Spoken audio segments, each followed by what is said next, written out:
Bueno, buenos días a todos y bienvenidos a un nuevo desayuno de Foro Competencia.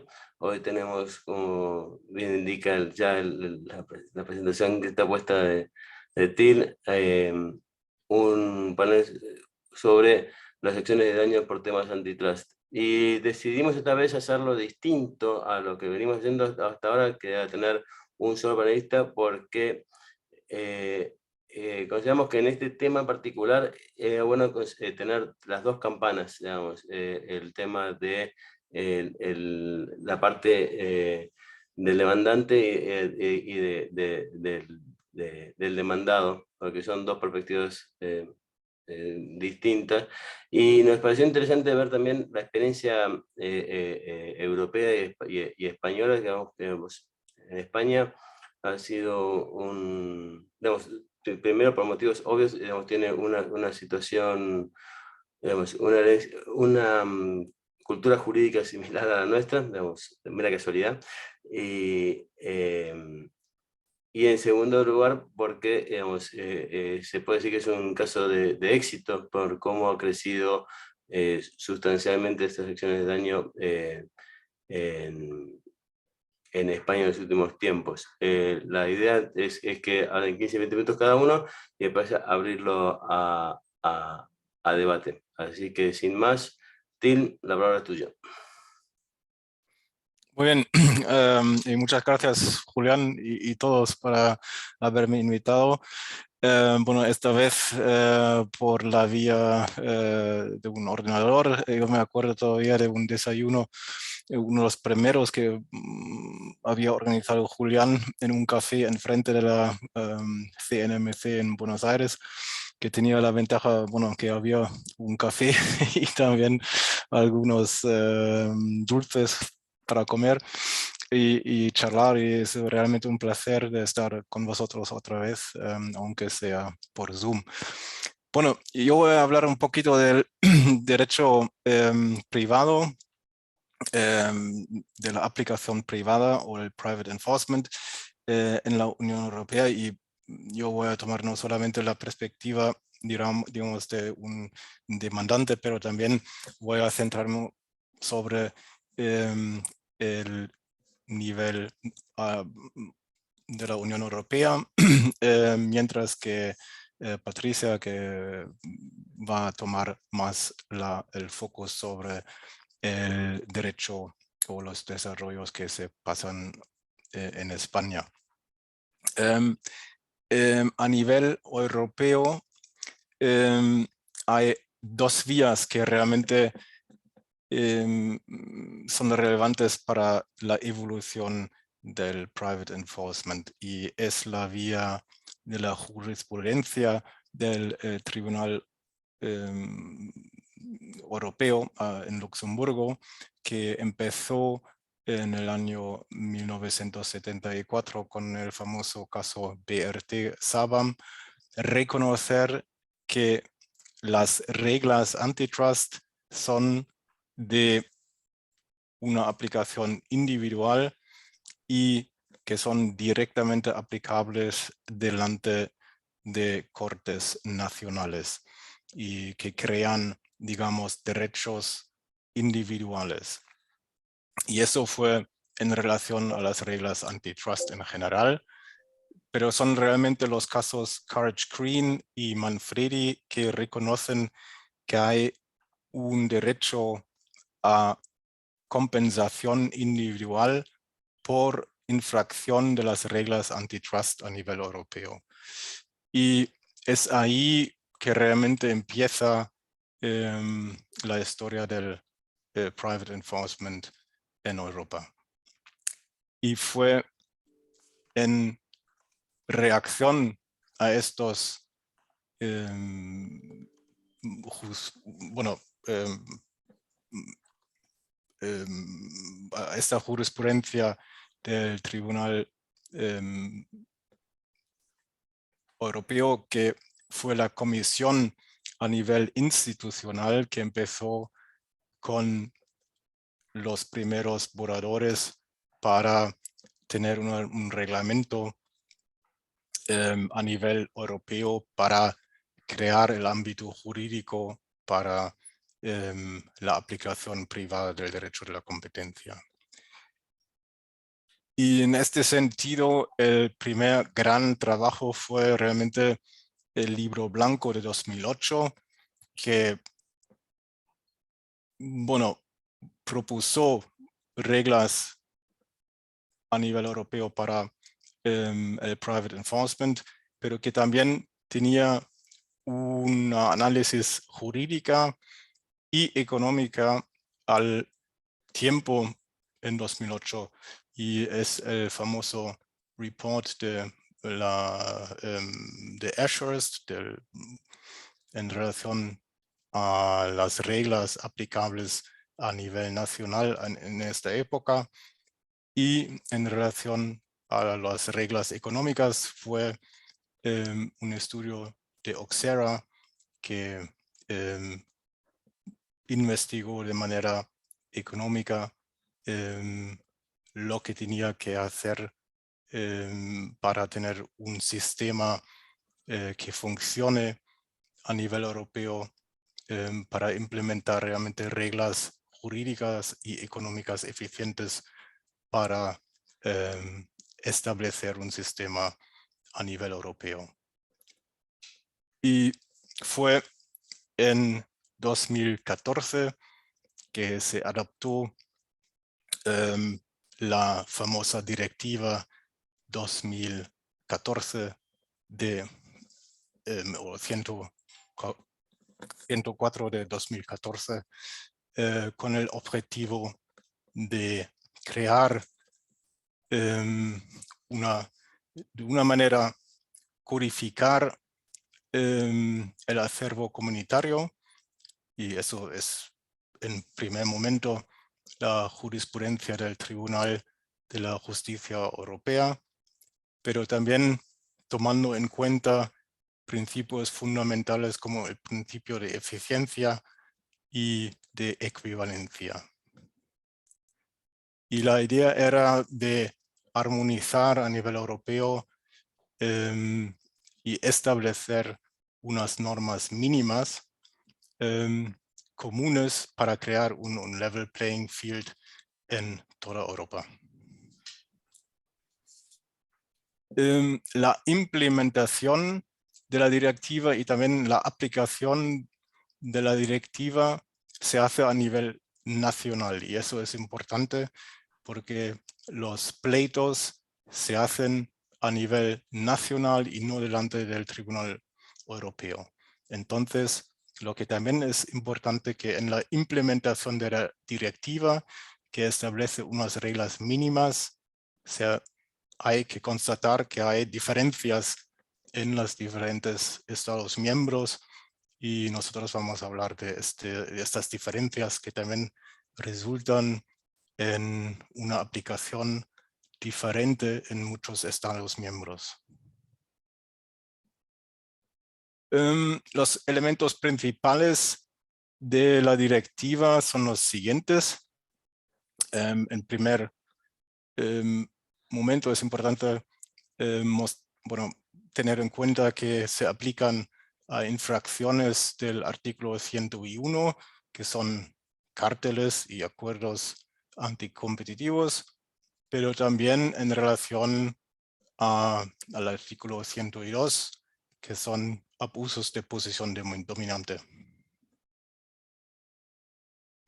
El artículo 3 de la directiva establece el derecho a pleno resarcimiento.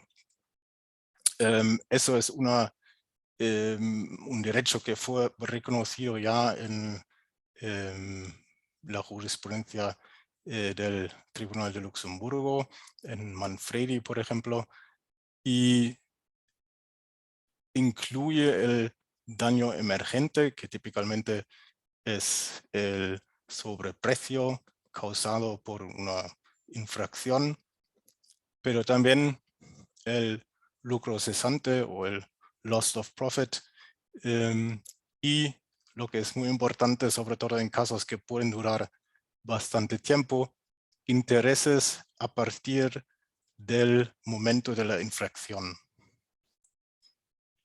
Y esos intereses son realmente un elemento importante, sobre todo, por ejemplo, si un cártel dura unos 10 años, después hay una investigación por parte de la Comisión Europea que resulta en una decisión que puede durar fácilmente 3 años, y después habrá un procedimiento civil de otros 5 años más. Estamos hablando fácilmente de 18 años de intereses que se acumulan encima del daño que también se ha producido hace 18 años atrás.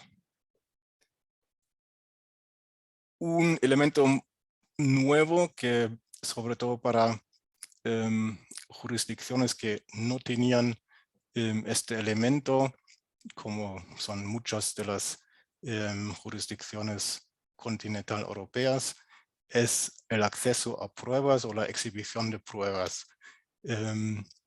Este elemento es importante porque típicamente las infracciones son clandestinas, no sé, y las autoridades de competencia típicamente no están mirando hacia los daños que fueron causados por la infracción.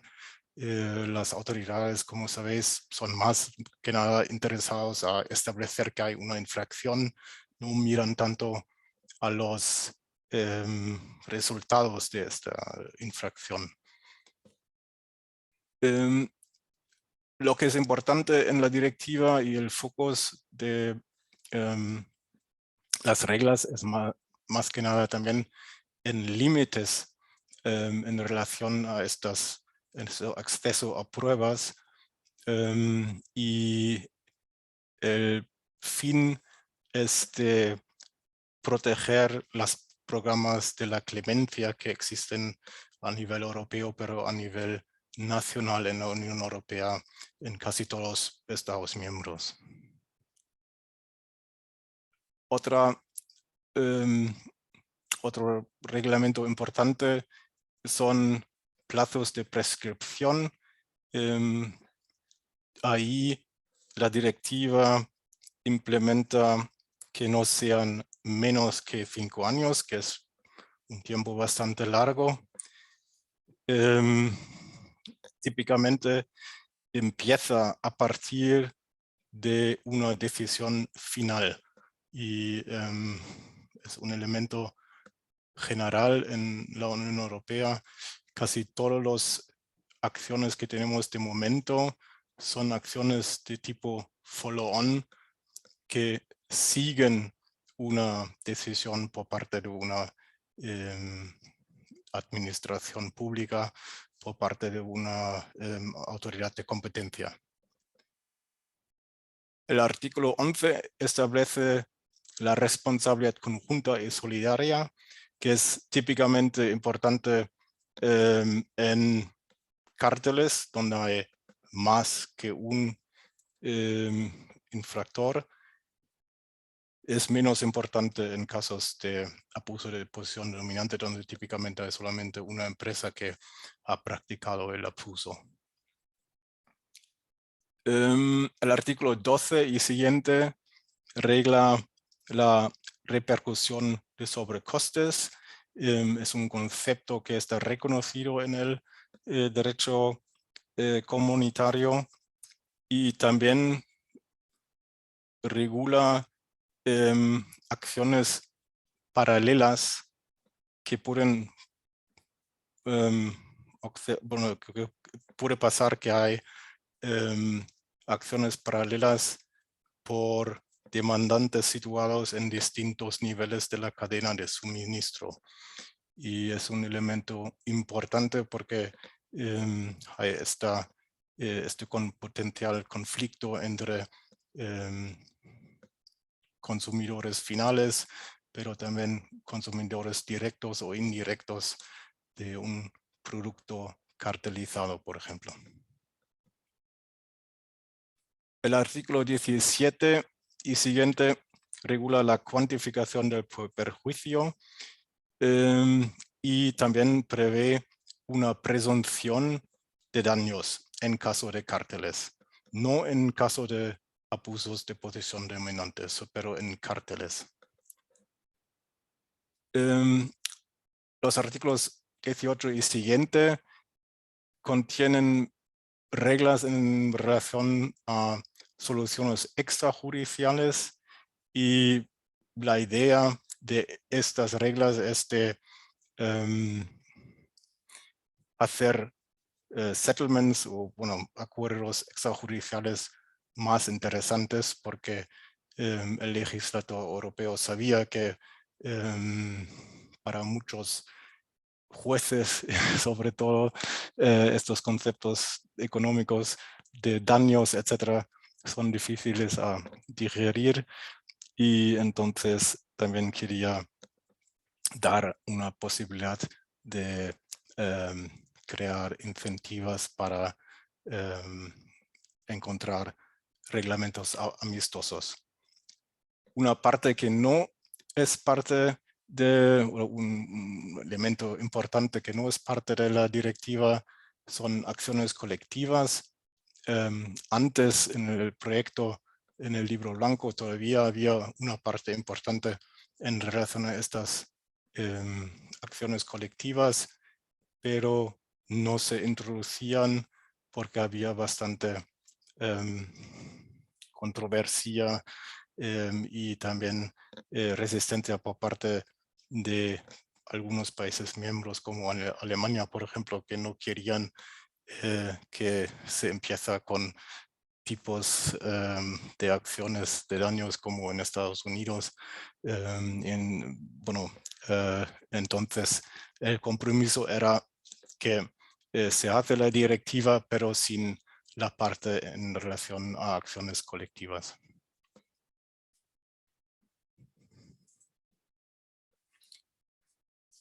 Como decía, la aplicación se hace delante de tribunales nacionales y en ese sentido había tres, o todavía hay tres jurisdicciones que son importantes, pero desde el principio había estos tres jurisdicciones donde había muchos casos entre tiempo y vamos a hablar de eso más en detalle. El país con más acciones es probablemente España, pero con diferencia. El Reino Unido fue uno de los grandes forums para que empezó realmente con muchos casos y la razón principal es que tiene un tribunal especializado para estos casos.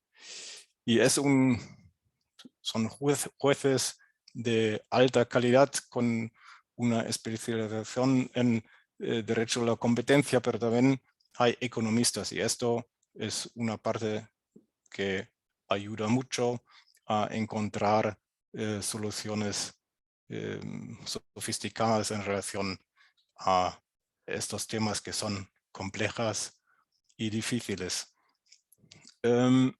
El Reino Unido ha tomado una interpretación bastante amplia de su competencia judicial internacional, entonces había muchos casos que eran, por ejemplo, compras de empresas españolas, de una empresa alemana que se fueron a Londres.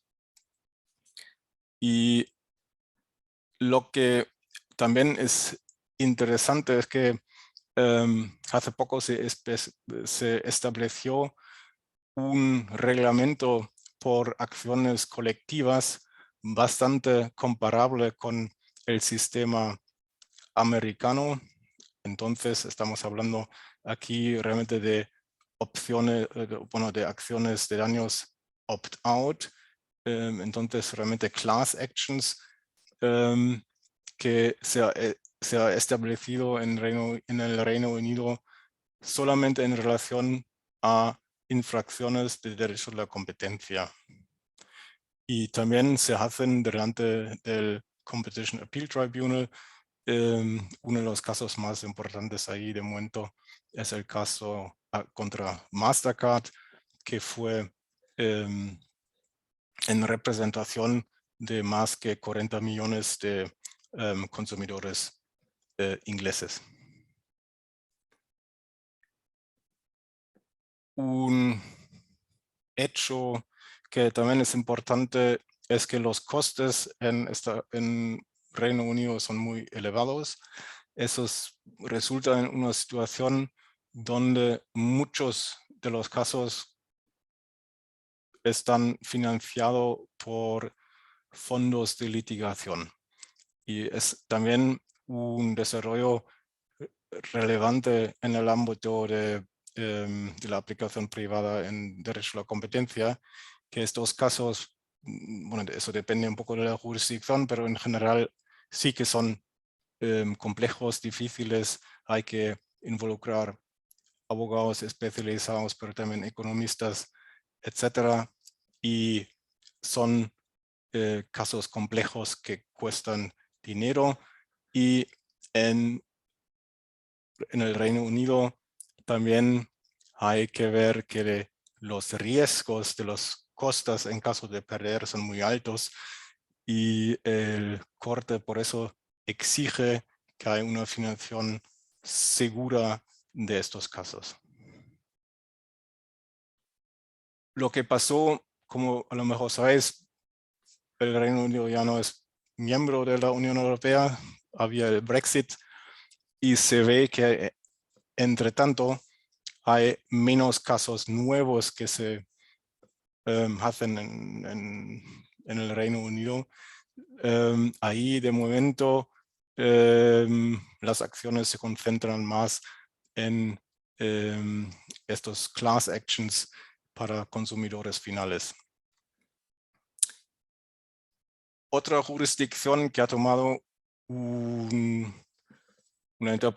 interpretación amplia de su jurisprudencia internacional son los Países Bajos. Ahí también hay muchos casos que tienen un nexo internacional. Los tribunales, no hay un tribunal especializado, pero entre tanto hay tribunales con mucha experiencia en estos casos, y también hay jurisprudencia de casos anteriores que dan muchos precedentes y una cierta seguridad jurídica que es importante para poner o tomar la decisión dónde poner una acción o empezar una acción por daños. Lo que es reconocido en los Países Bajos es la ejecución colectiva de derechos agrupados. No es un class action, es más una agrupación que se hace a través de cesiones, y es un modelo que, por ejemplo, nosotros hemos hecho con éxito en Holanda y que, bueno, entre tanto está reconocido ahí ampliamente. La tercera jurisdicción de que quiero hablar rápidamente es Alemania. Bueno, es un poco mi jurisdicción. Bueno, soy alemán y abogado de educación. Ahí, bueno, los tribunales han tomado una interpretación bastante restrictiva a su competencia judicial internacional. Son más casos puramente alemanes que se están que se hacen en Alemania donde los tribunales sí que son especializados, sobre todo, por ejemplo, a nivel de la Corte Federal, del corte más alto de derecho civil. Hay una cámara especializada en derecho a la competencia. Y es justamente esta Corte Federal que es, me parece, a nivel europeo, la Corte Suprema o la Corte más alta con la mayoría de decisiones en relación a la aplicación civil y han realmente decidido en relación a muchos elementos fundamentales como la responsabilidad conjunta y solidaria, prescripción, presunción de daños, causalidad, repercusión de sobrecostes, y han tenido una influencia también con el Tribunal de Justicia Europeo, pero también con otros tribunales a nivel nacional. Es un tribunal, digamos, importante donde otros tribunales están mirando hacia lo que está haciendo la Corte Federal Alemana. En Alemania no hay la posibilidad de tener acciones colectivas, pero también hay la posibilidad de ejecutar la ejecución colectiva por derechos agrupados por la cesión. Bueno, al final quería sumar un poco los elementos claves para un demandante, porque bueno, típicamente un demandante sabe a lo mejor que ha comprado un producto de una empresa que fue sancionado por una decisión de la Comisión Europea, o puede ser también una autoridad de competencia nacional, pero no sabe si ha sufrido un daño o no. Entonces siempre hay un riesgo, y también bueno, la parte más importante, uno se pregunta, bueno, ¿voy a hacer algo sí o no? Y eso es en un análisis de los costes y riesgos que hay que tomar. Y los aspectos relevantes en este sentido son, bueno, primeramente hay tribunales competentes, hay tribunales especializados, hay jurisprudencia, hay seguridad legal. Y eso es a lo mejor uno de los elementos. Bueno, Julián y yo hemos discutido eso. Me parece que Julián incluso escribió un artículo que eso es una de las razones por qué en Latinoamérica todavía no hay tantas acciones por daños, que no hay esta confianza en el sistema jurídico.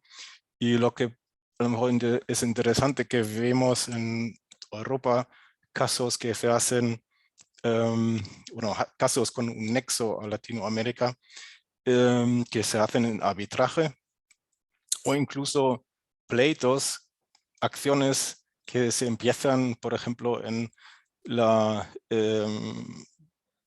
delante de tribunales en Londres o en Ámsterdam, que tienen una interpretación amplia de su competencia internacional.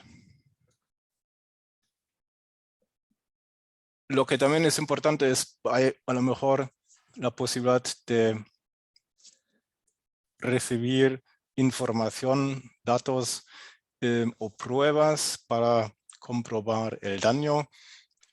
Lo que también es importante es cuánto tiempo va a durar, cuánto va a costar, qué es el riesgo si voy a perder un caso, y ahí hay realmente grandes diferencias a nivel nacional. Si estamos hablando, por ejemplo, de un caso en Londres, estamos hablando de fácilmente 10 millones o más de libras, mientras que, por ejemplo, en Holanda, poniendo una acción, es más que nada, son 1.000 euros para el tribunal, y después, bueno, hay que pagar, claro, sus abogados y economistas, pero hay diferencias enormes en este sentido. Lo más importante es la cuantificación.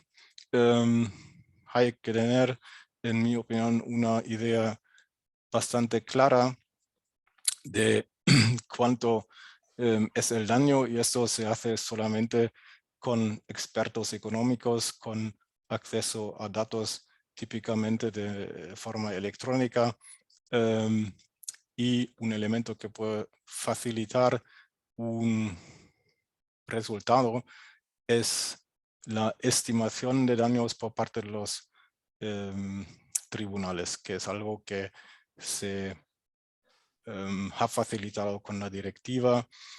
Había jurisdicciones como por ejemplo en Alemania, donde ya se hacía eso antes de la directiva, pero otras jurisdicciones como por ejemplo en España, eso es un elemento nuevo.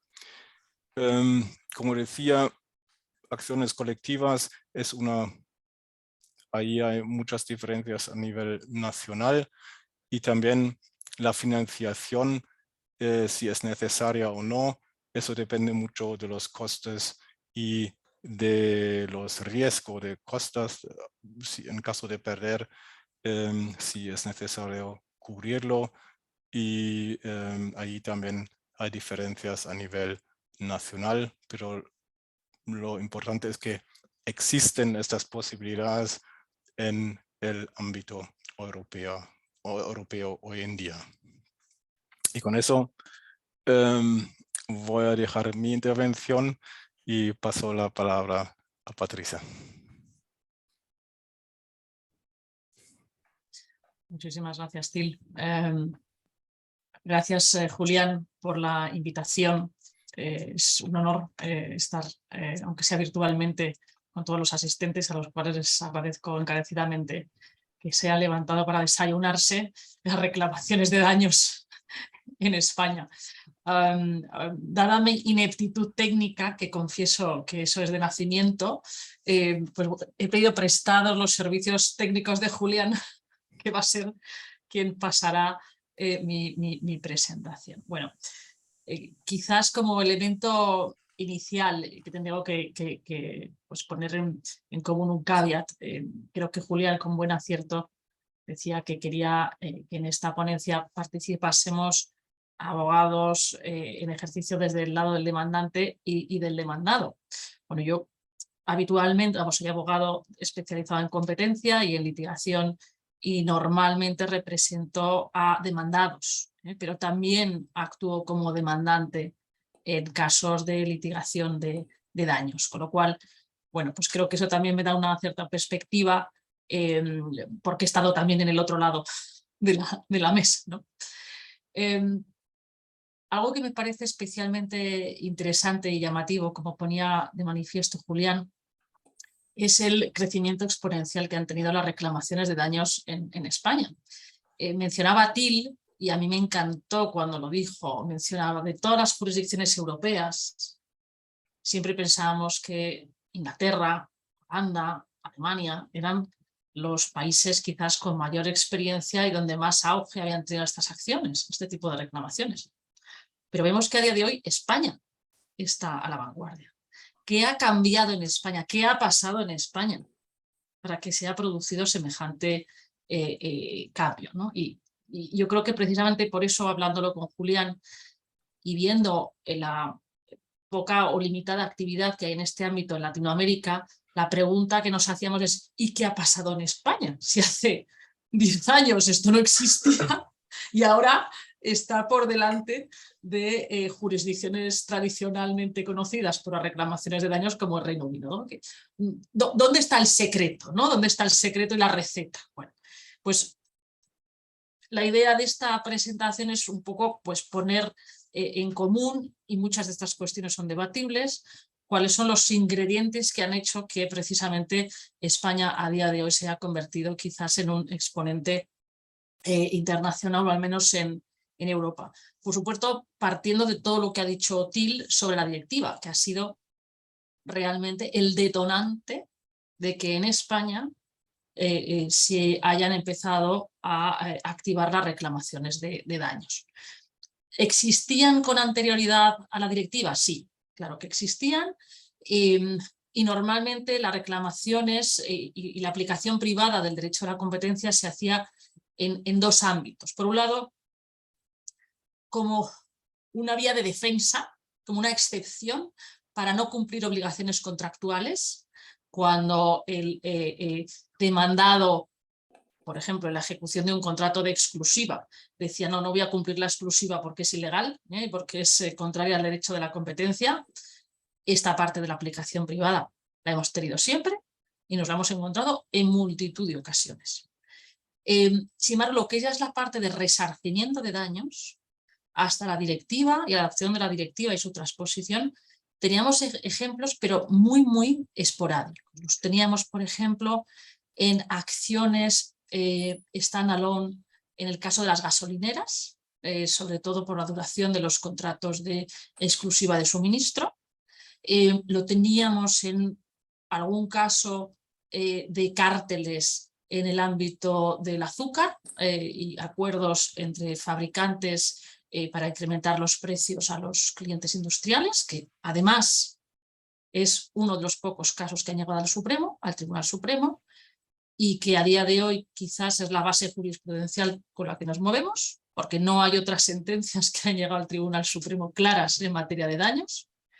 Y bueno, pues había alguna más sobre acceso a información, que era la de Céntrica, por ejemplo, o alguna de temas de abusos de posición de dominio con derechos audiovisuales. Pero nada más. Tras la adopción de la directiva y su transposición en España, nos encontramos que a día de hoy no hay un solo periódico que al menos una vez a la semana no hable de reclamaciones de daños. Nos encontramos con abogados, incluso en TikTok, que ya es algo que a mí me llama la atención, en TikTok promoviendo las reclamaciones de daños y diciendo, si usted ha comprado un coche de tal fecha a tal fecha, llámeme, que le garantizo una compensación de un 10 a un 15% del valor de la compra. Claro.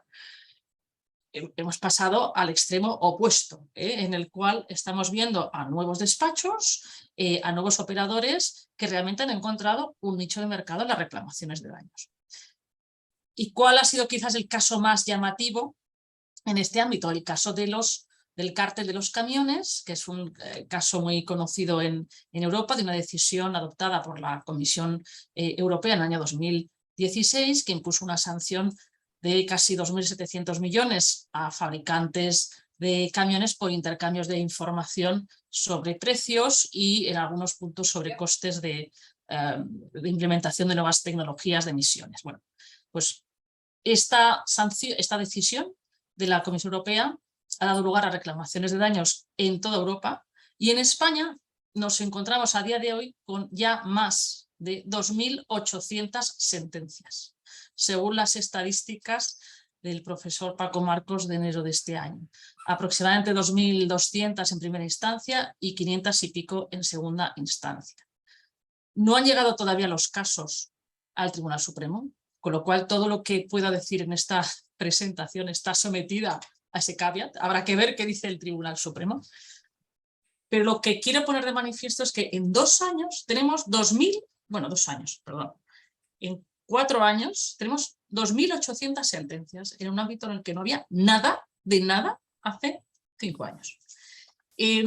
Otros casos llamativos, pues el caso del cártel de la leche, por ejemplo, en el cual ya empezamos a tener también bastantes reclamaciones, incluso aún no siendo firme la resolución sancionadora de la autoridad de competencia. Tenemos casos de concesionarios de coches, todos muy dispares, casos de un cártel del Euribor de la Comisión Europea, también con decisiones dispares. Tenemos qué es lo que viene a futuro, y vamos a tener una nueva saga tipo camiones, pero ahora con coches. En el año 2015, la Comisión Nacional de los Mercados y la Competencia, la CNMC, sancionó a las principales marcas de automóviles por un intercambio de información. En este caso no eran precios. Bueno, pues esta decisión sancionadora ha devenido firme después de haber sido recurrida en apelación en varias instancias y ha sido recientemente confirmada por el Tribunal Supremo. A raíz de ello, estamos viendo una movilización enorme tanto de la OCU, de la Organización de Consumidores y Usuarios, como de muchísimos despachos que están promoviendo las acciones contra los fabricantes de coches. Con lo cual, como digo, nos vamos a encontrar con otra situación tipo camiones, pero ahora para coches. Y ya como último botón de muestra de la evolución que ha sufrido España en este ámbito. Para que nos hagamos una idea, en los últimos 3-4 años se han adoptado al menos 9 o 10 sentencias del Tribunal de Justicia que resolvían cuestiones prejudiciales que planteaban los jueces sobre cosas novedosas, como por ejemplo, ¿puede declararse a la filial responsable de los daños causados por la matriz?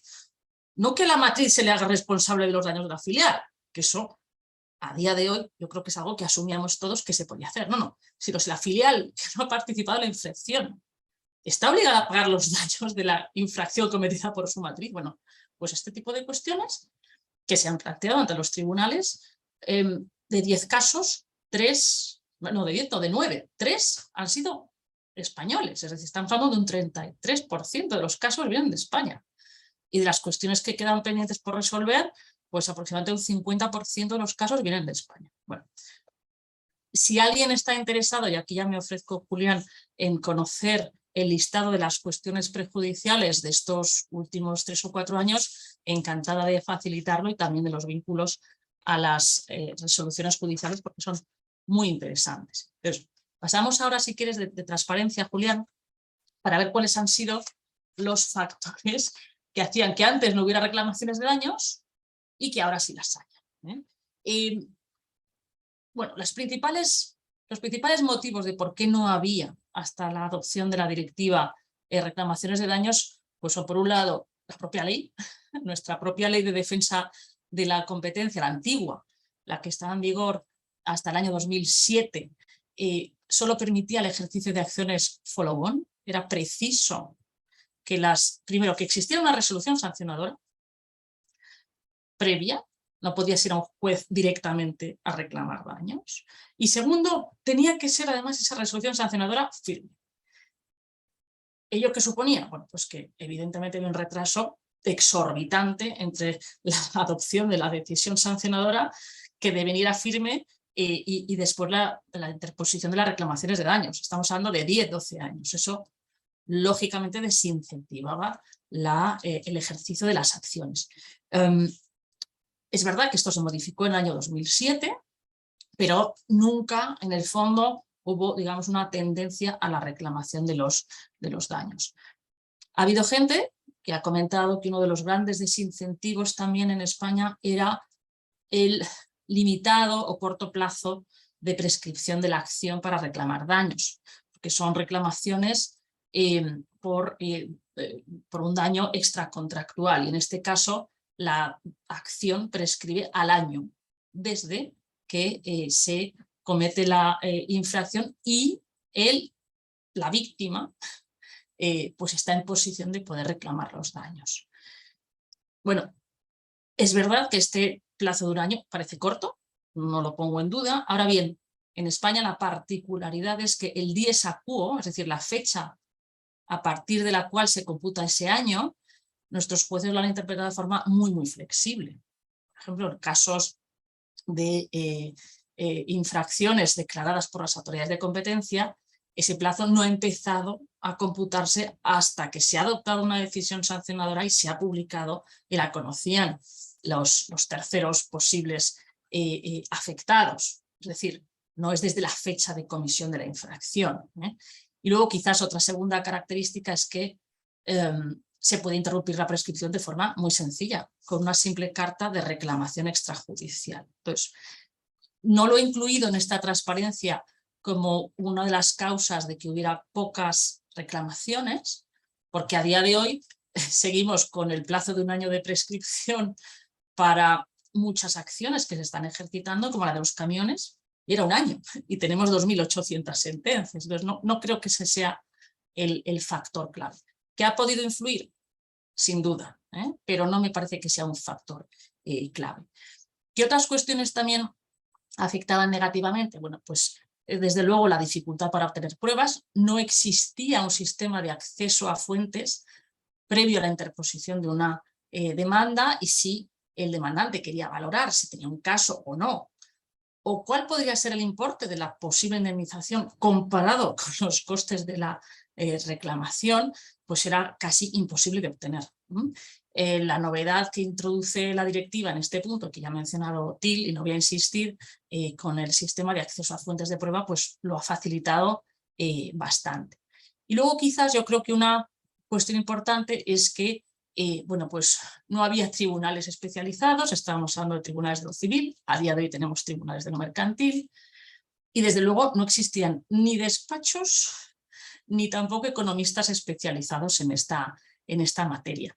CDC no existía, o si existía no había llegado a España, como digo, pues por ejemplo no existían tampoco fondos de litigación que promoviesen este tipo de acciones. Entonces, ante reclamaciones cuantitativas bajas, pues nadie se planteaba interponer una demanda. Todo esto ha cambiado. Y aquí te voy a pedir, Julián, que pases la transparencia a la siguiente. Exacto. Para que veamos qué es lo que ha cambiado y qué ha facilitado el crecimiento de las acciones resarcitorias. Por un lado, y aquí esto no es que ha cambiado, esto es simplemente poner de manifiesto algo que es muy, digamos, pues muy positivo para ejercer acciones en España en comparación a otras jurisdicciones como Alemania o Inglaterra. Aquí creo, Till, que has hablado de 1 millón de libras, ¿no? O 1,5 millones de libras para empezar en Reino Unido, ¿no? Bueno, en España el coste de litigación en general es muy reducido. Incluso las costas procesales, en caso de perder el procedimiento, de perder el pleito, no conllevan que el demandado o el demandante que pierda tenga que pagar el 100% de los gastos jurídicos de la otra parte. Hay unos baremos que están establecidos por el Colegio de Abogados y esos son los que se pagan. Y quiero decir que en algunos procedimientos, aunque hayas trabajado muchísimo, a lo mejor de costas son 5.000 euros. No es nada en comparación con esos millones de libras que estaba comentando Till, ¿no? Por otra parte, el procedimiento es extraordinariamente rápido. Pensemos que en España, a día de hoy, las reclamaciones de daños, tenemos sentencias en primera instancia, en algunos casos en 1 año, año y medio. En segunda instancia, añadamos otros 8 o 9 meses. No es mucho en comparación con jurisdicciones como Reino Unido u Holanda.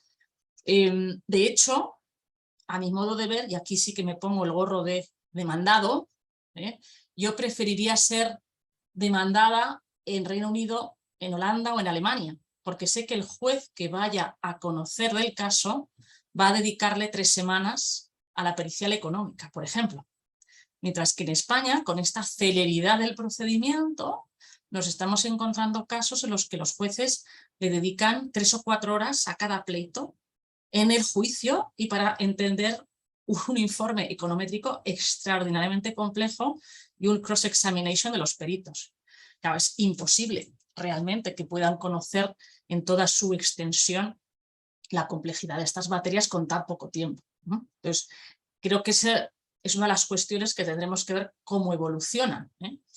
Precisamente por ello, lo que estamos viendo es que ante el número creciente de demandas que tenemos en España, y las tenemos, y perdona aquí quizás un caveat muy importante que no he hecho al principio, Julián, tenemos miles de demandantes y de demandas del mismo asunto, porque no tenemos acciones colectivas ni class actions, como en Reino Unido. Entonces, el mismo despacho, con el mismo informe pericial, interpone miles de demandas iguales, todas ellas, cambiando el demandante y cambiando el producto. Entonces, hay mucha litigación, quizás no tanto porque haya más demandantes en España que en otros países, posiblemente sea lo mismo. Lo que tenemos son muchos más procedimientos. Entonces, ante este colapso que se está empezando a percibir en los juzgados, estamos viendo que los tribunales están siendo bastante flexibles, algunos de ellos, y están adoptando fórmulas innovadoras. Por ejemplo, en Oviedo, en el cártel de la leche, pues estamos viendo que el mismo juez está admitiendo que 60 procedimientos se tramiten conjuntamente, con una vista que no va a durar 2 horas, sino va a durar 3 días, ¿no? Y que se hace todo junto, una acumulación de procedimientos. En el caso del cártel de los camiones, estamos viendo, por ejemplo, que los jueces de Barcelona pues, han decidido adoptar un protocolo de común acuerdo con demandantes y demandados que han cambiado completamente los plazos. Y ya no hay que contestar la demanda en 20 días. Fijémonos que en España la demanda hay que contestarla en 20 días con toda la información que uno quiera aportar al pleito. Si tenemos miles de demandas, imaginémonos que eso es imposible casi, ¿no? El informe se puede presentar 5 días antes de la vista oral. Bueno, pues quiero decir que se están empezando a ver que los jueces toman medidas de case management muy tipo inglés, que no eran propias del proceso judicial español, pero que están facilitando este tipo de procedimientos y de reclamaciones. Eso tiene una vis atractiva para demandantes. Y también nos encontramos con, como digo, una especialización de los juzgados, que ahora son los juzgados de lo mercantil, hay 70 y tantos. Sus resoluciones son muy distintas unas de otros, pero bueno, es mejor tener 70 jueces especializados que 1000 y pico, ¿no? Que era lo que teníamos antes con los juzgados de lo civil.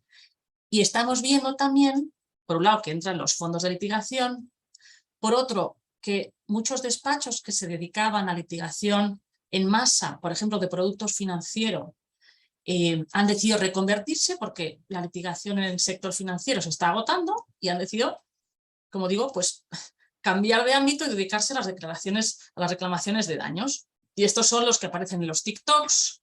Si llamas a su teléfono te dice para el cártel de la leche presione 1, para el cártel de los camiones presione 2. Es decir, realmente se está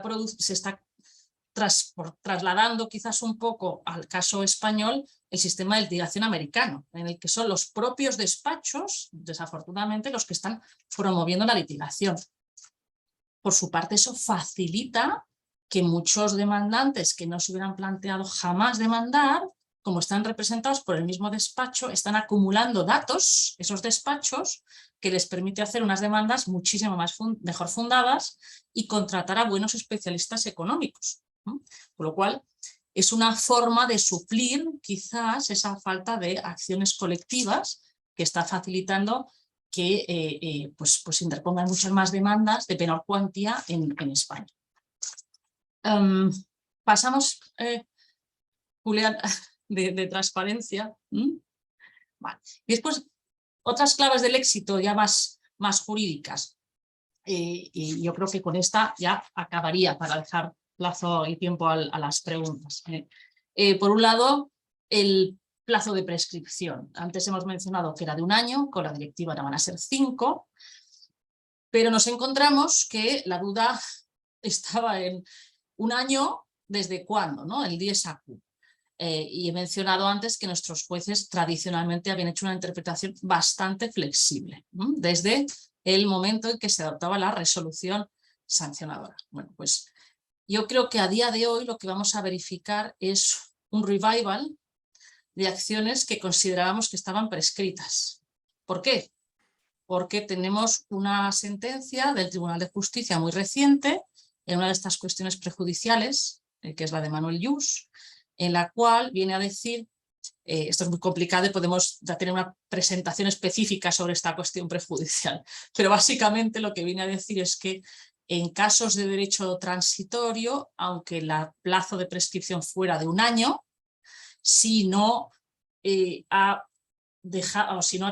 concluido el periodo en el que podía haberse interpuesto la acción cuando expiró el plazo de transposición de la directiva, automáticamente ese plazo se convierte en 5 años. Entonces, eso nos lleva a casos y a situaciones como por ejemplo el cártel de los sobres o el cártel de los coches, donde pues muchos podrían haber pensado que esas acciones habrían prescrito y ahora nos encontramos con nuevos demandantes diciendo, ahí va, este cártel del año 2010, que se sancionó en el 2014 o 2015, ¿podemos interponer acciones o no? Bueno, yo creo que eso, desde luego, es una de las cuestiones que va a hacer que se sigan generando un gran número de demandas en España. También el acceso a fuentes de prueba, como digo, que es algo que ha cambiado la directiva, pues ha facilitado que en España se interpongan muchas más reclamaciones de daños. Aquí quizás hago un pequeño un pequeño caveat, ¿no? Porque creo que hay una doble vara de medir por parte de nuestros jueces a día de hoy. Habrá que ver cómo termina cuando llegue al Tribunal Supremo la saga de las reclamaciones de daños en el caso de los camiones. Pero estamos observando que las solicitudes de acceso a fuentes de prueba que realizan los demandantes, es verdad que tienen que ser proporcionadas y se hace un análisis mínimo de proporcionalidad y tienen que estar justificadas. Normalmente se conceden en mayor o menor cuantía de información.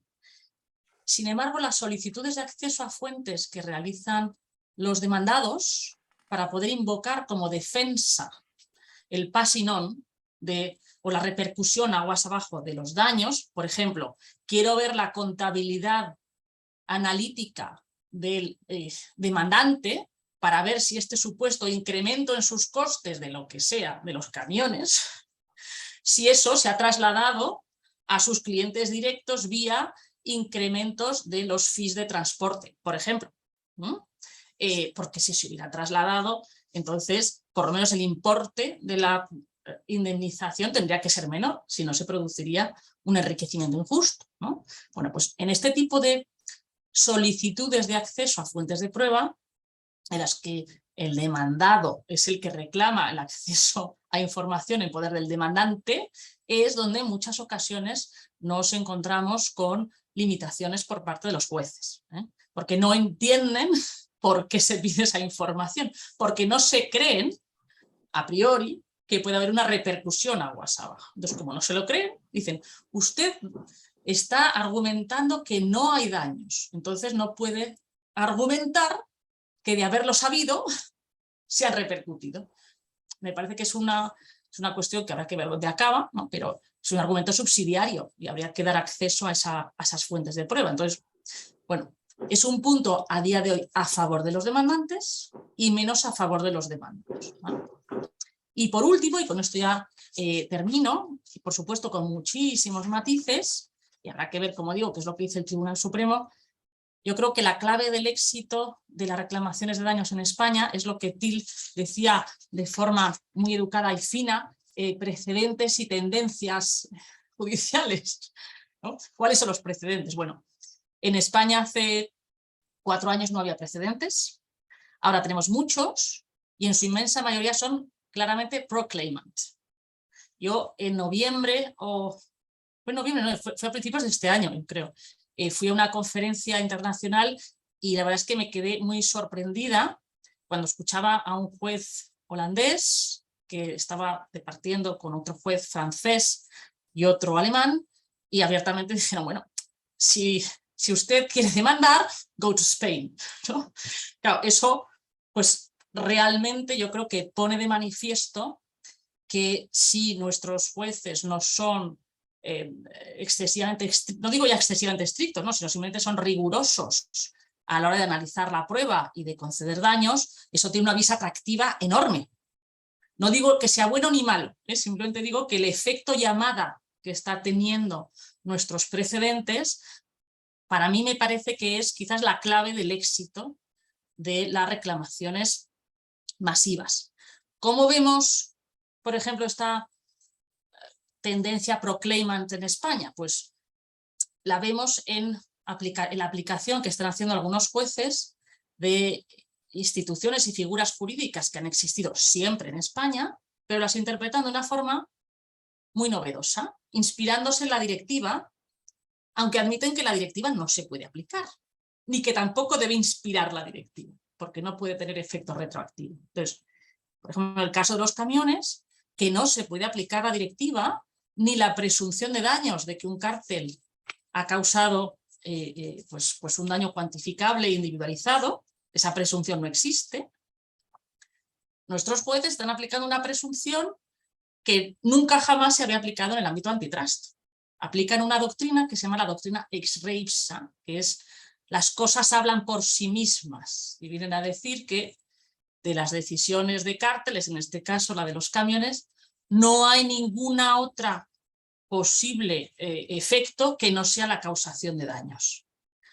Y cuando se intenta aportar prueba en contrario, pues no cabe la prueba en contrario, no es rebatible esa presunción.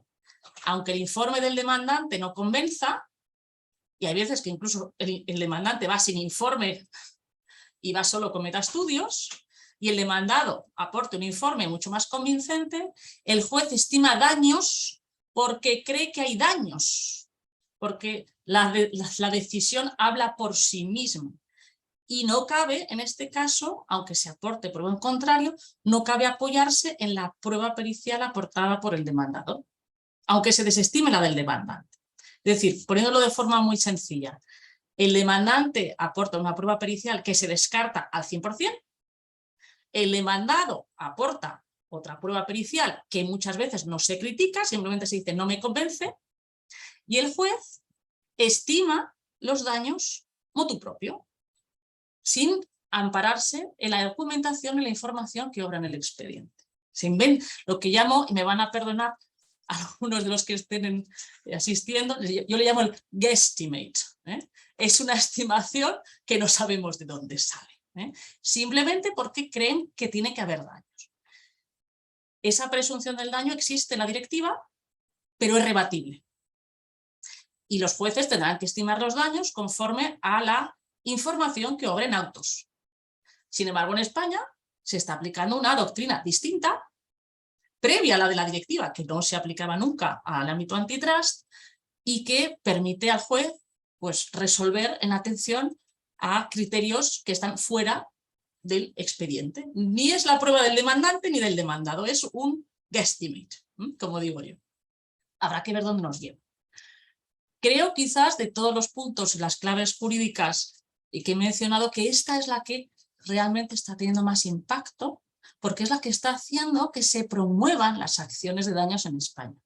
Yo como demandado, normalmente, y abogado demandado, no me puedo quejar, y algunos dirán, bueno, los abogados siempre salen ganando, ¿no?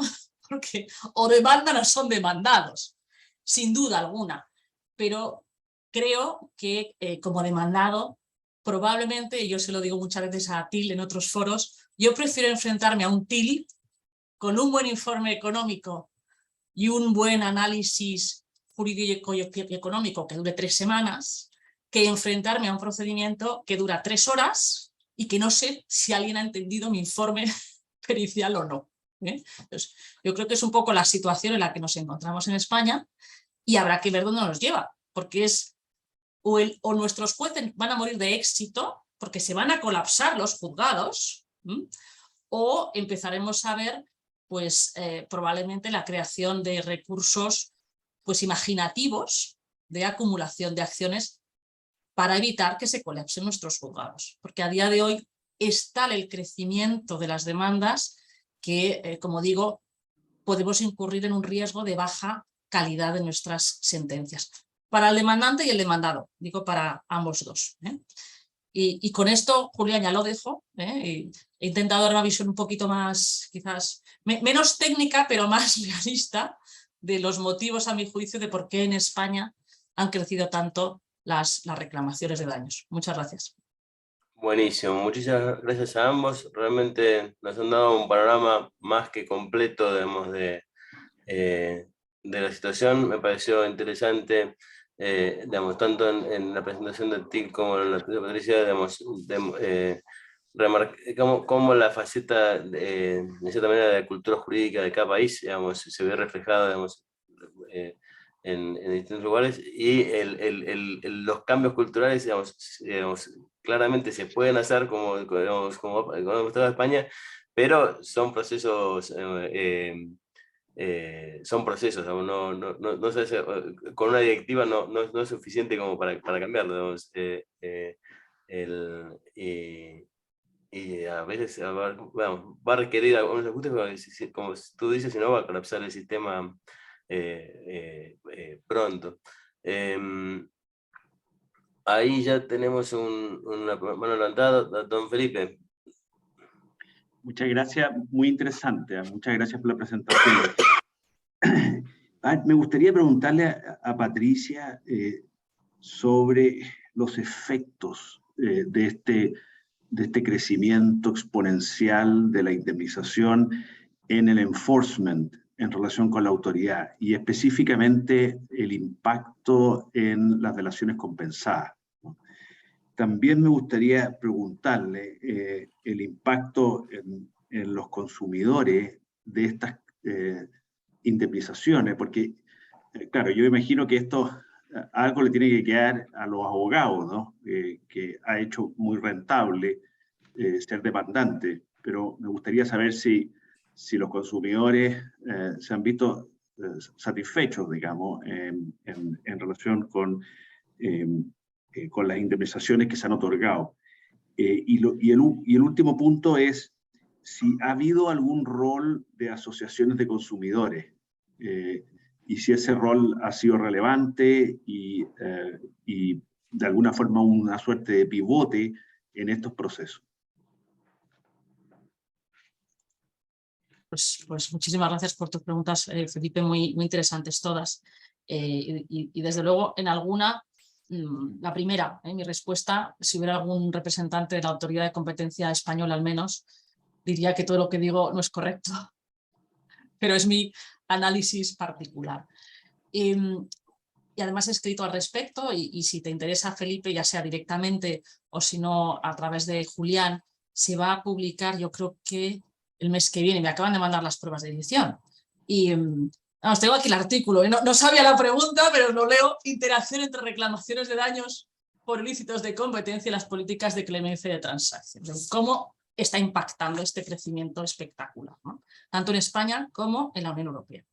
Mi análisis de las resoluciones sancionadoras en España y de la Comisión Europea desde que se ha traspuesto la directiva y sobre todo desde el caso de las reclamaciones de daños de los trucks en España es que han caído drásticamente las solicitudes de clemencia. Pero drásticamente.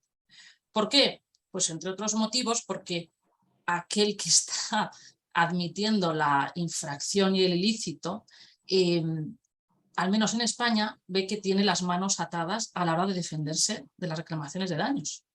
Porque estamos viendo una tendencia tan proclaimant que no siente que vaya a poder defenderse realmente del caso. Voy a poner el ejemplo de los coches, ya no digo trucks, el caso de los coches, que es el... Y con esto hilo en tus dos preguntas de los consumidores. En el caso de los coches es un cártel, como decía, por intercambio de información, que no eran precios siquiera. Es decir, no estamos hablando de un hardcore cartel de fijación de precios, acuerdos expresos, repartos de mercados, intercambio de información y que no versaba sobre precios. Eran otras variables. Bueno, las sanciones, algunas de los fabricantes son de 7 millones, 8 millones de euros. En total, una sanción de 200 millones colectivo. La exposición al riesgo que tienen en reclamaciones de daños por marca supera los 1.000 millones de euros. ¿Vale? Porque en el caso de los camiones se ha sentado como base, que es lo que están haciendo los jueces, que entre un 10 y un 15% del valor de compra es más o menos la indemnización. En algunos casos un 5%. Esto extrapolado a coches hace, y claro, los abogados y las empresas cuando tienen que pedir clemencia dicen, me voy a estar expuesto a una sanción de 30 millones y después una reclamación de daños de 2.000 millones. No way. Entonces, por supuesto, las autoridades de competencia, hay algunas, como la propia Comisión Europea, que han puesto, bueno, pues están estudiando qué medidas se pueden adoptar. Por ejemplo, que el solicitante de clemencia no tenga que pagar daños. Es una de las cuestiones que se están planteando, que requeriría una modificación legislativa, porque alguien tendrá que pagar a las víctimas. No se trata de que no queden compensadas. Entonces, creo que el efecto de una, digamos, una indemnización poco rigurosa y al alza va a hacer que los incentivos de las empresas para colaborar tanto en settlement como en clemencia se reduzcan, por varios motivos. La segunda pregunta, que se refería a si han intervenido asociaciones de consumidores, hasta la fecha no, salvo en el caso precisamente de los coches. ¿Por qué? Porque las infracciones de competencia que se han sancionado y que después han dado lugar a reclamaciones de daños han sido reclamaciones que han interpuesto clientes industriales, no consumidores, es decir, profesionales. En el caso de trucks, ¿quiénes están demandando? Los camioneros que prestan un servicio. En el caso del azúcar, pues las empresas de bebidas carbonatadas o de helados. En el caso de los sobres, pues los bancos que han comprado miles de sobres. Es decir, víctimas industriales. En el caso de los coches, por primera vez, es uno de los pocos casos en los que nos encontramos como víctimas un consumidor como tú y como yo, que hemos comprado un coche en el año 2013. En ese caso, sí estamos empezando a ver a la Organización Española, a la Asociación de Consumidores y Usuarios, a la OCU, anunciar reclamaciones de daños en nombre de los consumidores. Y este es uno de los pocos casos, cuando son consumidores y son asociaciones de consumidores, en los que sí puede haber acciones colectivas. Entonces, veremos sin duda un crecimiento relevante de este tipo de asociaciones y de reclamaciones. También, y en esto creo que es importante que veamos que en España, aunque no existieran estas asociaciones, por la vía privada hay plataformas de litigación online que, siendo consumidor, tú puedes simplemente adherirte a esa plataforma, poner los datos de tu compra y ellos están agregando, digamos, la demanda de cara a esa litigación masiva. Entonces, no han tenido protagonismo a día de hoy, pero lo van a tener. Y ya han anunciado reclamaciones masivas para consumidores. No sé si te he contestado. Okay. A lo mejor un punto adicional en relación a los consumidores, bueno, eso es más importante en casos de acciones colectivas a nivel de opt-out, por ejemplo en Inglaterra, pero lo vemos también en los Países Bajos, y muchas veces en relación a acciones en relación a abusos de posición dominante, donde hay consumidores y asociaciones de consumidores que protegen, por ejemplo, internautas en contra de Google o Apple, y ahí vemos un involucramiento de asociaciones consumidores mucho más amplios que en cárteles, y como decía Patricia, típicamente hasta ahora eran B2B, bueno, de business to business claims, más sofisticados, y el desarrollo se va más hacia bueno, pleitos para consumidores que bueno, son un poco más a estilo estadounidense. Si te adelanto también, perdona, que añada, Felipe, en Portugal, por lo que a mí me consta, se han creado asociaciones, ¿verdad?, de consumidores que están siendo muy, muy activos, pero es que están demandando a Google, Apple, etcétera. En algunos casos divertidos que a mí me llegó a mi conocimiento, pues consumidores portugueses que habían comprado un iPhone en Italia y por una sanción italiana pues llegó a la conclusión de que los iPhones estaban mal y no sé cuántas, y se está demandando en Portugal. Es decir, que no tanto en España, porque nuestro sistema no lo permite y la OCU está muy inactiva hasta ahora, pero en otros países, desde luego, va a ser importante. Esteban. Gracias, Julián. Bueno, gracias por la exposición, muy bueno el panorama para entender, ahora tratando de hacer algún paralelo con Latinoamérica. Tengo tres cosas. Una pregunta puntual para Patricia, que es esta tendencia o jurisprudencia de guesstimates, que le he llamado, si eso está firme y digamos, ¿cuál es la perspectiva? Segunda es, todos estos temas, ambos marcaron la importancia o la centralidad de las estimaciones económicas de daños. Entonces, si esto lleva a que los jueces tengan también algún tipo de perito de oficio, o digamos, ¿qué tanto se involucran para entender todas estas cuestiones tan complejas? Y la tercera es qué ha pasado con, digamos, los arreglos extrajudiciales de tipo arbitraje, digamos. ¿Cómo ha evolucionado el tema de recurrir a mecanismos de arbitraje extrajudiciales, sea de la Cámara de Comercio Internacional o algún otro? Vale. Vamos a ver, empezando con los guesstimates, como les he llamado. Ya sé que se está grabando esta sesión, pero en este punto apelo a que no se reproduzca la terminología, porque he intentado darle el toque de humor. Vamos a ver. Nuestros Como una buena tribunales... síntesis, ¿no? Exacto, Serán exacto. educated guests, si bien. O sea, nuestros tribunales siempre han estado facultados para afinar el importe de la indemnización, basándose en la información que obra en autos, en la fase de ejecución de sentencia. Siempre ha podido hacerlo. Es decir, nunca se le ha exigido al demandante que haga una estimación exacta y perfecta, y si no es exacta y perfecta, se desestima. Eso en España no existe. El juez podía, como digo, ayudar en cierta medida y podía hacer un poquito de fine-tuning.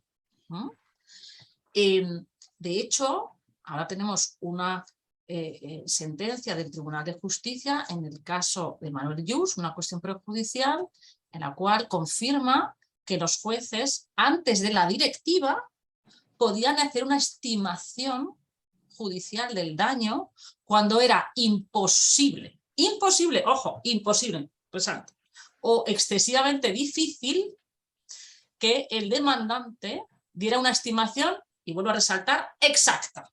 ¿Vale? Ahora, en España nunca se ha exigido una estimación exacta y el juez podía hacer un poquito de fine-tuning. Y de hecho lo ha hecho en el pasado. Pues ha ajustado el tipo de interés, ha aplicado alguna otra variable al informe. Lo que nunca había hecho jamás un juez era olvidarse del informe del demandante por completo, olvidarse del informe del demandado por completo e inventarse él la cifra. Eso no había sido jamás visto. ¿Esa actuación es firme? No. Lo hemos visto en jueces de primera instancia y en algunas audiencias provinciales que lo han avalado. Y pues han santificado, digamos, una indemnización en torno al 5 o al 8% del valor de compra de, en este caso, los camiones. Porque consideran que es algo razonable. Se basan en, por ejemplo, en comparaciones con los informes de Oxera del año 2009, que decían que la indemnización media podía estar entre un 10 o un 20%. Y dicen, bueno, pues un 8 está bien, ya está. Eso no es firme y habrá que ver qué dice el Tribunal Supremo. Aquí tenemos jueces de todo tipo.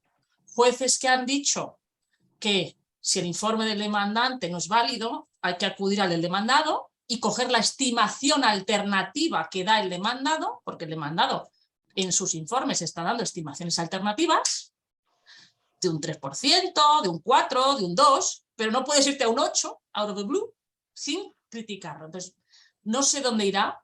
A día de hoy es algo generalizado, Esteban, y que creo que habrá que corregir, porque es que si no, hay demandantes que están haciendo un esfuerzo probatorio enorme y se están gastando un dineral en informes periciales y están obteniendo el mismo resultado que un demandado que no ha hecho ningún informe pericial. Es como si le toca la lotería. Entonces, no es bueno ni para el demandante que se esfuerza ni para el demandado.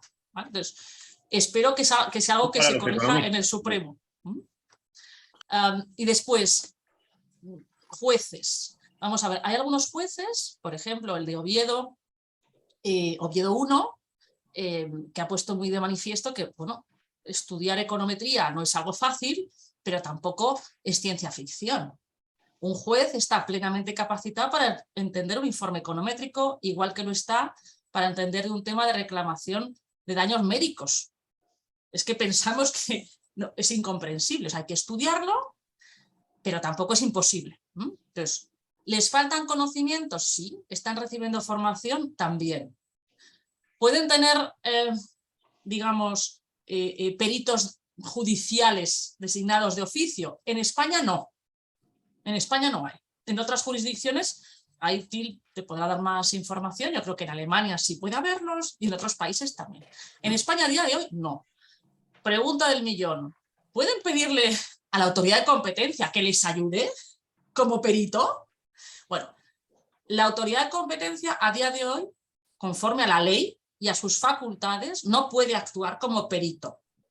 Y además yo abogo que no actúe como perito. Imaginemos una resolución sancionadora de la autoridad de competencia en la que la propia autoridad de competencia va a actuar como perito para cuantificar los daños de lo que ha sancionado. No me parece lo más idóneo, pero en todo caso la ley a día de hoy no les habilita a actuar como peritos. Sí les habilita, y hemos visto algún caso en el que los tribunales les piden a la autoridad de competencia que se pronuncie sobre los criterios para cuantificar los daños. ¿Y qué ha hecho la autoridad de competencia, la CNMC?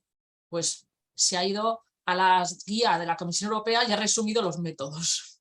A día de hoy la CNMC, ya pongo en aviso a todos los que no lo sepan, está elaborando un borrador de directrices sobre cuantificación de daños. Muy interesante. Es una fórmula simplificada pensada a los jueces para hacerles, digamos, una checklist de cosas que tienen que entender de las periciales de ambas partes, valorar si son completas o no, ayudarles a hacer preguntas a los peritos. Es decir, la autoridad de competencia yo creo que está pues muy, digamos, involucrada en todo el proceso, pero sin intervenir como perito. Y quiere ayudar a los jueces a entender las periciales. Y luego, en cuanto a arreglos extrajudiciales, aquí TIL seguramente tendrá más experiencia que yo. Desde luego, yo sí he tenido settlements extrajudiciales sin arbitraje. Pero yo he ido yo he ido de demandante, yo he ido con un informe pericial y me he ido a la contraparte y hemos discutido los informes periciales. Yo no he ido con un guesstimate, ni he ido con las manos vacías. Entonces, acuerdos extrajudiciales sí, los hay, pero esos no se conocen. Y cuanto a arbitrajes, pues ahí tú sabes mucho más que yo.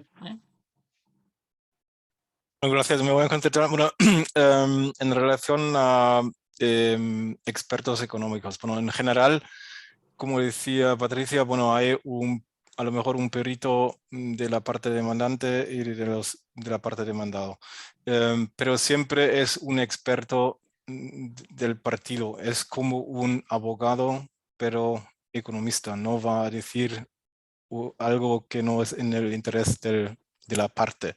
Entonces, a mí me parece lógico que un juez puede tomar una posición, digamos, que él piensa o ella piensa que es objetivo, que no es ni de una parte ni de la otra. Y es lo que vemos en algunos países, como por ejemplo en Alemania, ahí la juez que es competente en el Corte de Múnich para muchas acciones que se han notificado en la Corte de Múnich, que son más que, me parece, 80.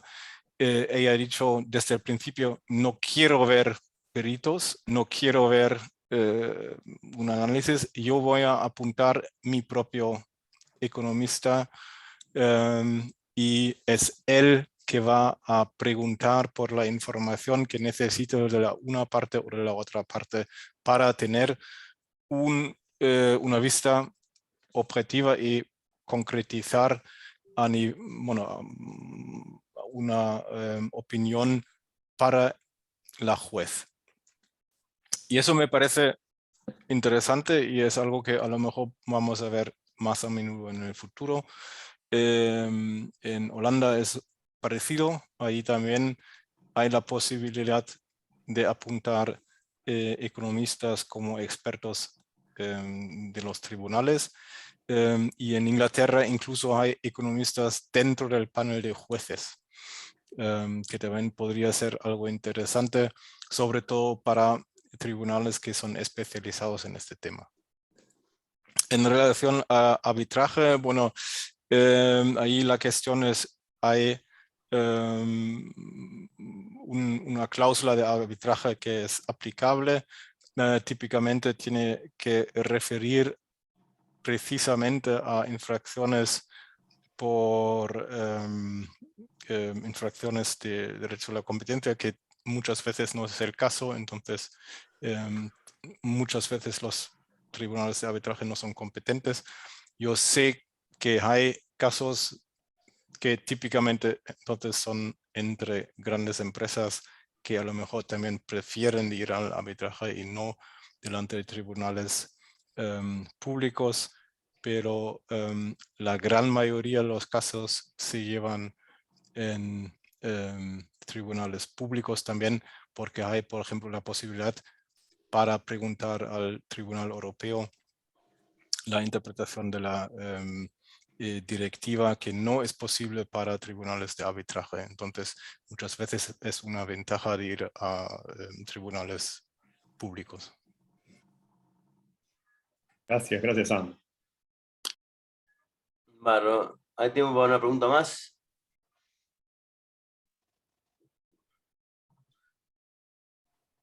¿Puedo, Julián? Sí. Sí. Para Patricia y Til, si ustedes están en un país de nunca jamás, ¿no? En un país que no ha tenido hasta ahora procedimientos de indemnización, ¿no? Cualquier relación con Latinoamérica es casual, ¿no?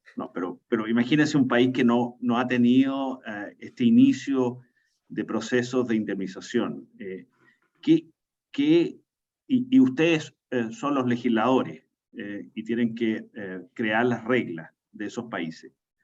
¿Qué cosas sugerirían adoptar, una o dos reglas principales, gruesas? ¿Y qué cosas evitarían en la creación de las reglas para hacer viables los procedimientos de indemnización?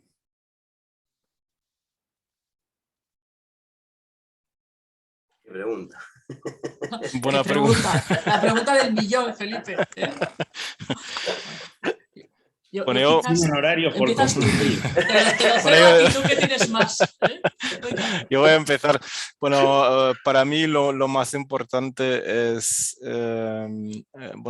tribunales que sean o bien especializados o bien que tengan suficiente tiempo para digerir estos casos que son complejos. Idealmente los dos. Vemos, por ejemplo, en Alemania, que es un poco la otra medalla de lo que estaba hablando Patricia. Ahí jueces tienen que hacer un número de casos, por ejemplo, 180 casos por año. Y un caso complejo, como un caso de compensación por infracción por antitrust, vale lo mismo como un accidente de tráfico.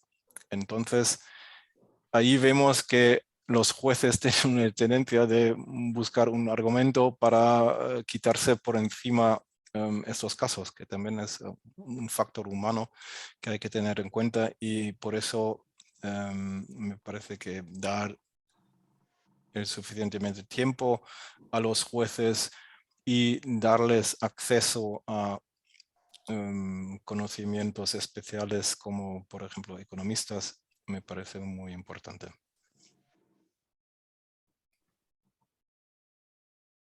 Coincido plenamente con lo que dice Til. Y en cuanto al sistema de incentivos de los jueces, poner de manifiesto que, por ejemplo, en España tenemos algo que a mí me parece que es perturbador, y es que los jueces tienen que alcanzar una serie de estadísticas y están remunerados en función de estadísticas. Entonces, cada pleito es un número. Muchas veces no tienen ellos ni siquiera incentivos de acumular demandas del mismo despacho, mismo economista, y tener un buen juicio de que dure 2 semanas o 3, como en Inglaterra, porque entonces no salen los números. Entonces, si a mí me dieran un pencil y yo fuera el legislador trataría de buscar un equilibrio, como bien decía Till, de los incentivos. Primero, que sean independientes, realmente independientes. Segundo, que sean especializados, que tengan formación. Es decir, no pueden estar llevando arrendamientos urbanos, porque entonces no pueden estudiar esto. Pero sobre todo el sistema de incentivos en la tramitación. Crearía acciones colectivas, que eso es fundamental. A día de hoy, ni los demandantes empresarios ni los consumidores realmente están actuando en temas antitrust con unas class actions como las inglesas o las holandesas o las alemanas. Serán buenas o malas, pero permiten pues, tener justicia en términos propios, es decir, estudio detallado de las consideraciones de ambas partes. Gane uno, gane el otro, pero es un estudio sopesado. Y luego creo que a mí me parece importante al menos, y ha sido un acierto en Europa, y yo aquí creo que el libro verde y el libro blanco merece la pena una lectura, porque esta reflexión de si metemos acciones colectivas o no, si son opt-in, opt-out, si incluimos un sistema americano de treble damages o no. Todo ese proceso reflexivo se hizo en Europa para crear un modelo, ¿no? Entonces, yo creo que parte del éxito es que, en teoría al menos, las reclamaciones de daños en Europa no tienen una finalidad sancionadora. No es el sistema americano, es resarcitorio puro. Porque si no vamos a ya se están colapsando los tribunales, que si encima vamos a un sistema tipo triple damages, pues va a ser peor todavía, ¿no? Y yo creo que es algo que es importante, al menos en España, yo he visto que ha sido esencial, es el acceso a fuentes de prueba.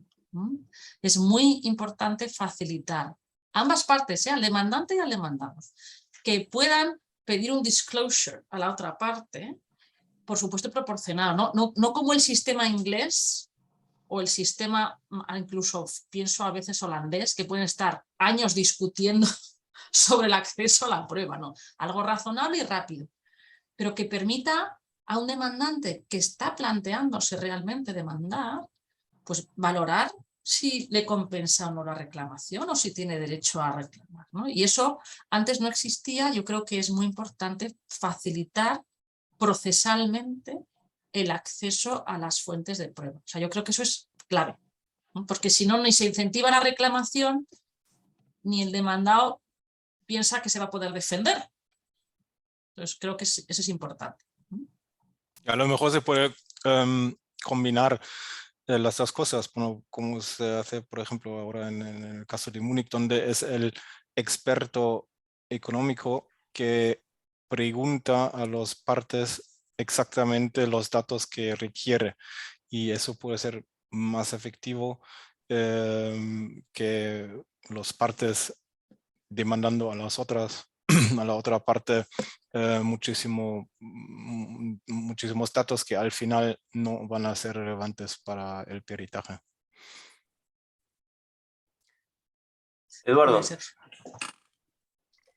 Gracias Julián. Y bueno, muchas gracias por esta presentación. La verdad es que las dos presentaciones fueron extraordinarias y es un tema de la mayor importancia para América Latina, como ya se ha dicho aquí, tanto por Esteban como por Felipe.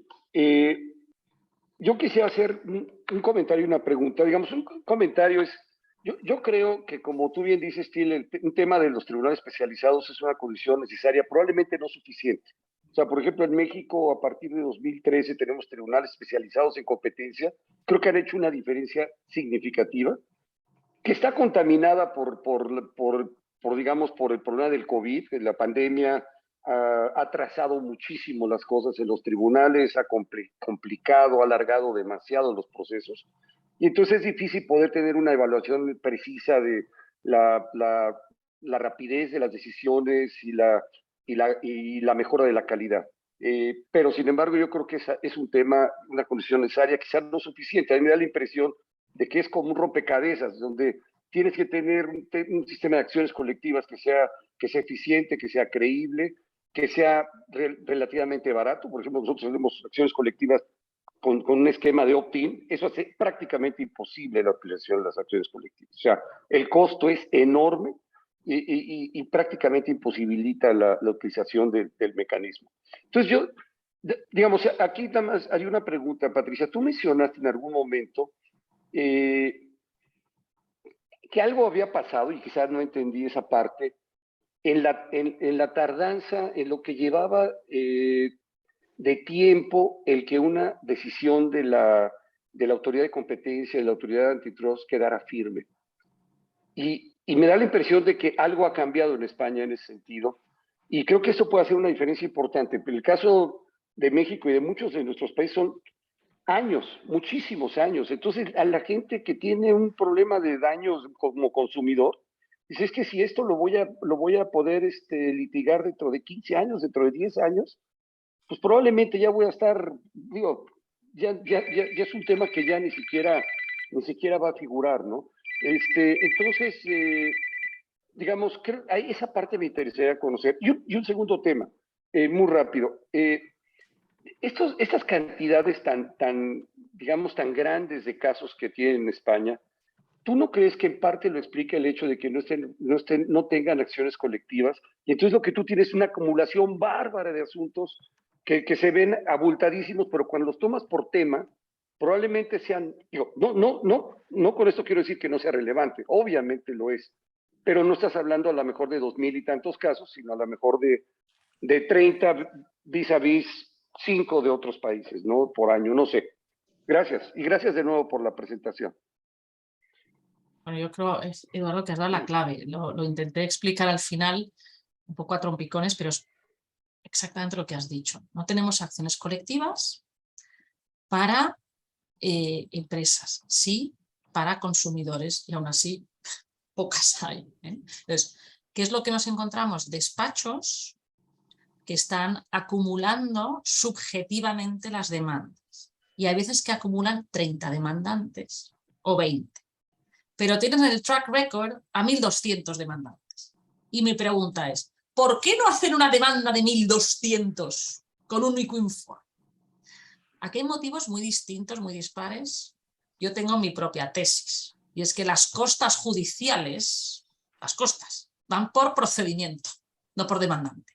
Si tú acumulas 2.000 voluntariamente, acumulas subjetivamente en una única demanda a 2.000 demandantes con un único informe pericial, y el valor de la demanda son 20.000 euros por cada reclamación individual.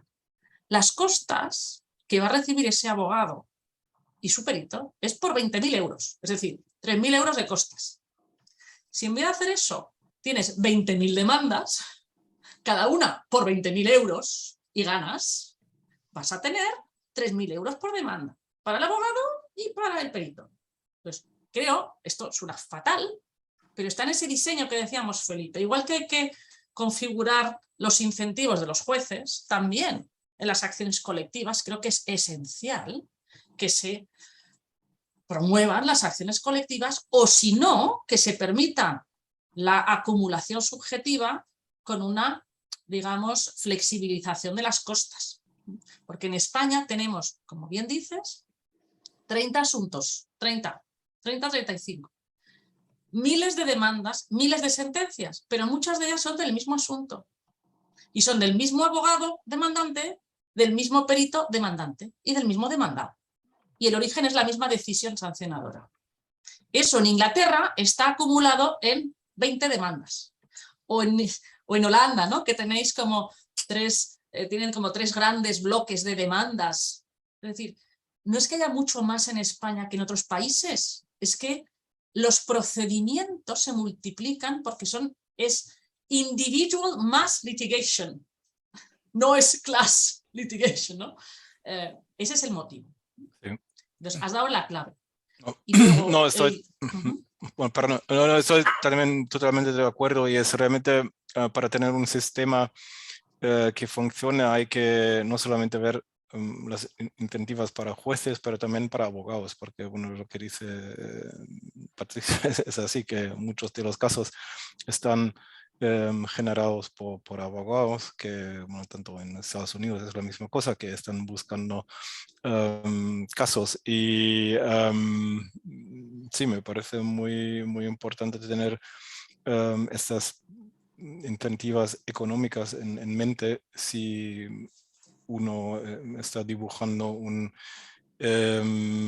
sistema de, bueno, de acciones colectivas o por lo menos de acciones que se pueden acumular.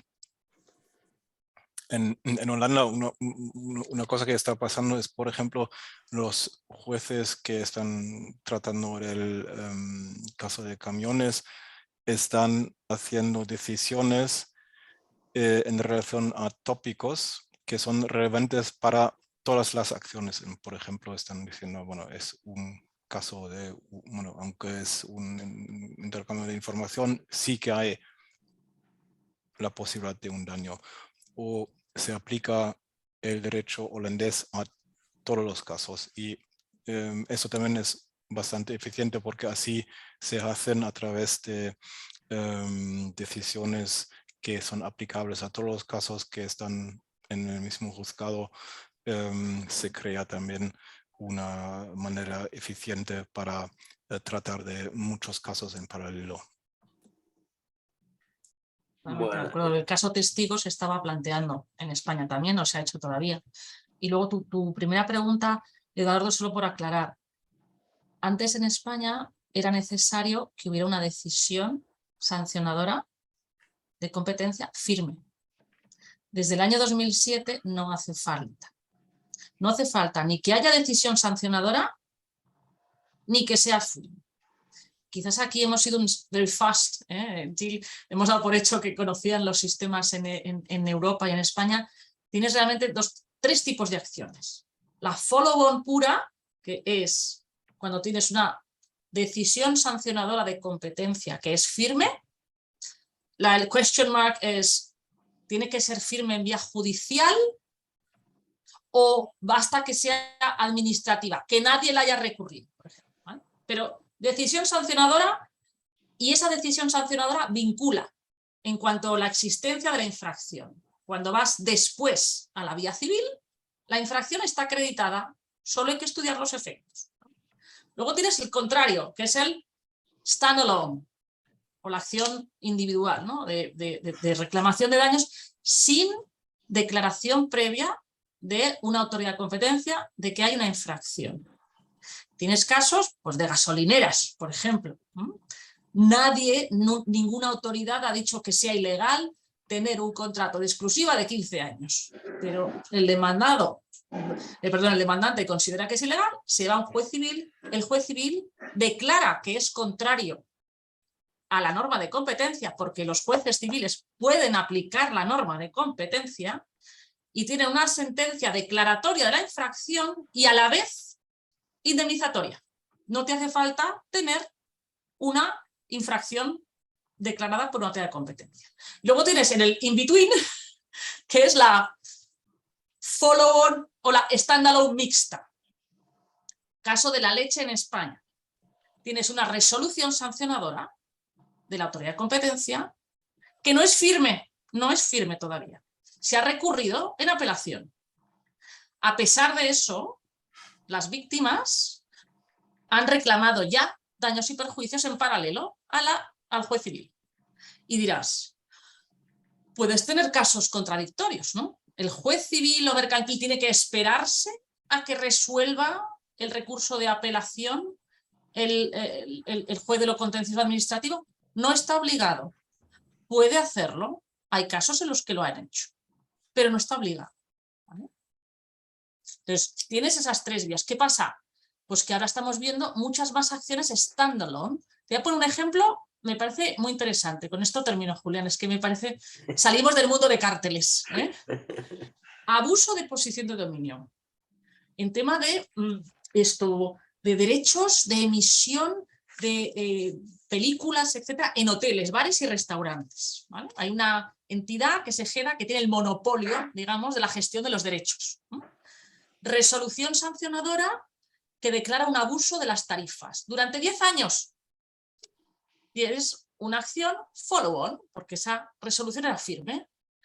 Y en esa acción de reclamación de daños se pide por los 10 años en los que hubo sanción y por unos años más, donde no hay sanción.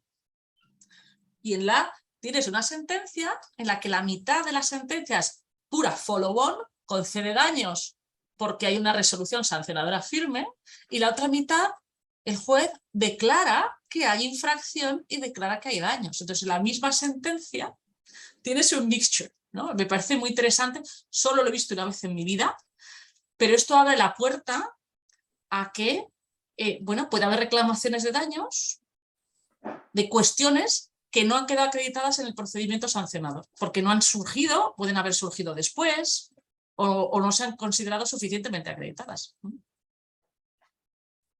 Buenísimo. Y ahora sí estamos, Muchas gracias. sin tiempo.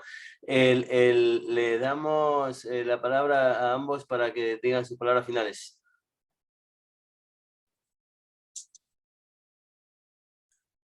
Bueno, ladies first. Bueno, mis palabras finales son de agradecimiento, Julián, por habernos llamado. Desde luego, gracias a todos de nuevo por las interesantísimas preguntas. Yo creo que de las preguntas se aprende, y esperemos que dentro de, no sé si un año o dos, pero a lo mejor un poquito más, tengamos que ser nosotros los que asistimos a una conferencia organizada por Julián Peña para entender cuál es el motivo del boom de las reclamaciones de daños en Latinoamérica y descubrir que realmente se están activando igual que están activándose en Europa. Así que muchísimas gracias. Lo dicho, me ofrezco a trasladar los materiales que he mencionado, mi artículo, este reciente, si lo quieres, Felipe, o las cuestiones prejudiciales, lo que queráis. Así que encantada de compartir. Un abrazo y gracias. Sí, muchas gracias. Bueno, me apunto a lo que decía Patricia. Bueno, bueno, para mí, bueno, soy un abogado de derecho a la competencia de toda mi vida, pero es la parte que a lo mejor es más interesante porque tiene muchos aspectos jurídicos, económicos que se están desarrollando, mucha evolución a nivel nacional, pero también europeo e internacional, y bueno, estoy realmente encantado que se reestableció el contacto con Julián y el foro de competencia, y espero que nos veamos pronto. Muchas gracias. Bueno, en nombre de todos, un millón de gracias por las presentaciones, por la generosidad del tiempo, la franqueza en las respuestas. Yo creo que ha sido un desayuno más que interesante, así que en nombre de todos quiero agradecerles por estas 2 horas más que interesantes. Por otro lado, los invito, el próximo desayuno va a ser el 22 de septiembre y va a hablar sobre las nuevas tendencias internacionales en temas de defensa de competencia Margarida Matos Rosa, que es la presidenta de la Autoridad de Concurrencia de Portugal y actualmente es la Vice Chair de la International Competition Network. Así que sería bueno contar con una presencia de ustedes. Les agradezco muchísimo a todos y bueno, nos vemos entonces en el próximo desayuno.